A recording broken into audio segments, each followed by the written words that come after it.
On Windows 11, you can now download and install the first public preview of the Apple Music app. The app offers the same design and feature already found on macOS, including unlimited access to millions of songs and your music library. Hello guys, and welcome back to my YouTube channel Shaem Tech BD. Today I will discuss how to install Apple Music app on Windows 11. I have a request. If you are new to channel, please subscribe and stay with us. Open Microsoft Store.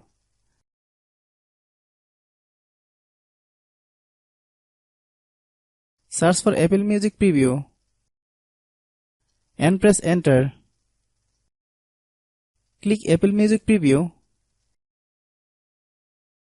Click the Get button.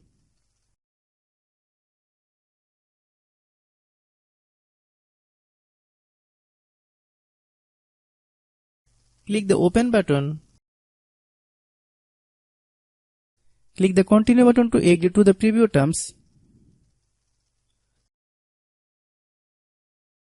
Once you complete the step, the app will install on Windows 11. It also be available from the Start menu. Hope you understand. I have a request. If you are new to channel, please subscribe and stay with us. By watching my tutorial for more tech videos, you can subscribe.